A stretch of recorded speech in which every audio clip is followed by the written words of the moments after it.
یہ پہلی فتح ہے، دنیا حیران ہے،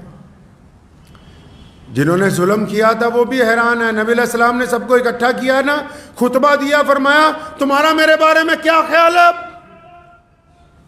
اب کیا خیال ہے تمہارا؟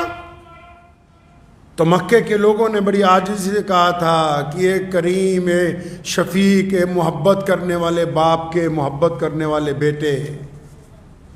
حضرت عبداللہ کا ذکر کیا کہ آپ ایک شفیق والد کے بیٹے ہیں اور آپ بھی ویسے ہی ہیں۔ تو نبی علیہ السلام نے فرمایا کہ اب میں معاف کرنے آیا ہوں، کسی سے مکہ مکرمہ کی فتح پر کوئی بدلہ نہیں لیا گیا، سب کو معاف کر دیا نبی علیہ السلام نے۔ حتیٰ کہ جب ہندہ آئی، کون ہندہ؟ اسلام قبول کرنے کے لیے جب ہندہ آئیں رضی اللہ تعالی عنہ، تو نبی علیہ السلام نے ان کو بھی معاف کر دیا، جبکہ انہوں نے آپ کے محبوب چچا کا قتل بھی کروایا، ان کی چھاتی بھی پھاڑی، کلیجہ نکال کے چبایا بھی،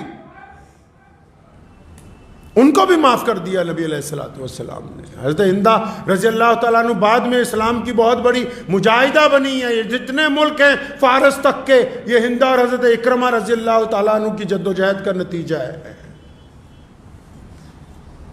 تو نبی علیہ السلام جب مکہ مکرمہ میں داخل ہو گئے نا جی، آج جب آپ جائیں گے تو بیت اللہ شریف میں آج تو 25-30 لاکھ لوگ ایک وقت میں نماز پڑھتے ہیں، تو اس وقت کا سارا مکہ اتنا ہی تھا جتنا آج بیت اللہ شریف ہے۔ طواف جہاں ہوتا ہے وہ جگہ چھوٹی تھی، تو مورخین لکھتے ہیں کہ نبی علیہ السلام جب 10,000 کے لشکر سے آئے تو چاروں طرف کے مکانات کی چھتیں، پہاڑیاں، درخت اور چاروں طرف کی جگہ پر ہو گئی صحابہ کرام رضی اللہ تعالیٰ اجمعین سے۔ تو آپ صلی اللہ علیہ وسلم بیت اللہ کے صحن میں پہنچے،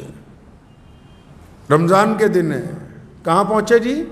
بیت اللہ کے صحن میں پہنچے نبی علیہ السلام۔ اب جب صحن میں پہنچ گئے، خانہ کعبہ کی جب چابی چاہیے تھی، عثمان بن طلحہ جن کے پاس چابی ہے بیت اللہ کی، ان کو رسول اللہ نے 10 سال پہلے کہا تھا کہ ابن طلحہ ذرا تالا کھولو نا، میں 2 رکعت نفل پڑھ لوں۔ آپ صلی اللہ علیہ وسلم نے ہجرت فرمانی تھی، چاہا کہ 2 رکعت نفل پڑھ لوں، تو نعوذ باللہ آگے سے جواب یہ ملا کہ اگر مکے کا کوئی بچہ بھی آ کے چابی مانگے تو میں دے دوں گا، آپ کو نہیں دوں گا، کیونکہ مکے کا گورنر ابو جہل آپ کا مخالف ہے۔ تو نبی علیہ السلام نے بڑی ہمت کی بات کی، نبی علیہ السلام نے کندھے پہ تھپکی ماری، فرمایا ابن طلحہ ایک وقت آئے گا یہ چابی تجھ سے لے لیں گے، ہم ناراض نہیں ہوئے، فرمایا ایک وقت آئے گا ہم یہ چابی تم سے لے لیں گے۔ اور ابن طلحہ کہتے ہیں 10 سال کے عرصے میں بڑی تیاریاں کی کفار مکہ نے، ابو جہل نے بھی بڑی تیاریاں کی، عتبہ بھی ڈینگے ہانکتا تھا، ابو لہب اور اس کے بیٹے بھی بڑی بڑی باتیں کرتے تھے، لیکن کہتے ہیں جب بھی میٹنگ ہوتی تھی نا، میرے دل میں بار بار رسول اللہ کی یہ بات یاد آ جاتی تھی کہ وہ کالی کملی والے کہہ کے گئے ہیں کہ ابن طلحہ ایک دن آئے گا کہ یہ چابی ہم تجھ سے لے لیں گے۔ اور وہ دن آ گیا، وہ دن آ گیا۔ فرمایا عثمان بن طلحہ کو بلاؤ، چابی آ گئی، بیت اللہ کو کھولا، لات اور عزا نکال دیے گئے، پاک کر دیا بیت اللہ کو۔ نبی علیہ السلام نے عثمان بن طلحہ سامنے کھڑے، جب بیت اللہ کے دروازے کو دوبارہ لاک اپ کیا تو یہ سوچ رہے ہیں کہ اب شاید میری سزا کا اعلان ہو، میں نے چابی نہیں دی تھی۔ آج کل آپ نے دیکھا نہیں، جب کوئی حکومت چلی جاتی ہے تو جو نئی حکومت آتی، جو پرانی حکومت کے ریٹائر وزیر ہوتے ہیں نا، اب اکثر ان کی باتیں سنو گے تو پریس کانفرنس میں کہتے ہیں کوئی بات نہیں، افسران کو ڈراتے ہیں کہ جب ہماری باری آئے گی پھر بتائیں گے۔ ڈینگے ہانکنے سے نہیں ہٹتے، پھر بھی کوئی سابقہ وزیر اعلیٰ ہو نا تو وہ ڈینگ ہانکتا ہے کہ اچھا جب میری دوبارہ باری آئے گی پھر بتاؤں گا تمہیں میں۔ عثمان بن طلحہ کہتے ہیں کہ میں سوچ رہا ہوں کہ اب کیا ہوگا میرے ساتھ، میں نے چابی نہیں دی تھی۔ نبی علیہ السلام نے اس کو قریب بلایا، فرمایا اے ابن طلحہ یہ چابی واپس ہم تمہیں کو دے رہے ہیں، اب قیامت تک تمہارے گھرانے میں رہے گی۔ فرماتے ہیں کہ میری طرف چابی نہیں آئی، کلمہ لا الہ الا اللہ محمد رسول اللہ صلی اللہ علیہ وسلم۔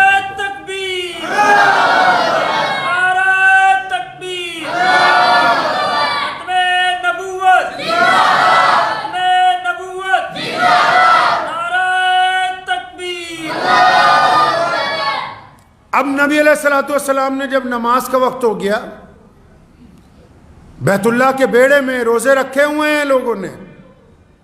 بیت اللہ کے صحن میں نماز کا وقت ہو گیا، کون کھڑا ہے صحن میں؟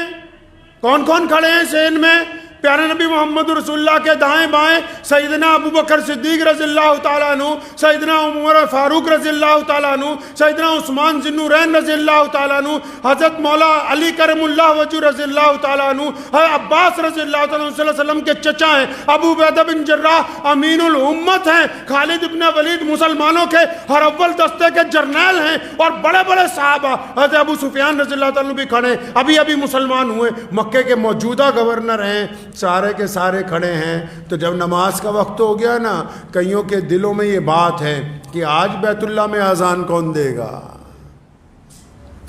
آج کون دے گا اذان؟ اذان کی جب بات آئی کہ آج کون اذان دے گا، تو نبی علیہ الصلوۃ والسلام نے ادھر ادھر نگاہ دوڑائی تو وہ نظر نہیں آئے جن کو رسول اللہ چاہتے ہیں کہ اذان دے، تو فوراً فرمایا، او میرا بلال کہاں ہے؟ بلال کہاں ہے؟ کون بلال؟ کون ہے بلال؟ بلال غلام ہے، بلال حبشی ہے، بلال کالے ہیں، بلال کے پیروں میں جوتی نہیں، بلال کے کپڑے پھٹے ہوئے ہیں، بلال کے ہونٹ موٹے موٹے ہونٹ ہیں، اور بلال نے تو جب بیت اللہ کی چوکھٹ پہ سجدہ کرنا چاہا، ابو جہل نے مارا، بلال کو امیہ نے مارا، بلال کو عتبہ نے مارا کہ تیری تو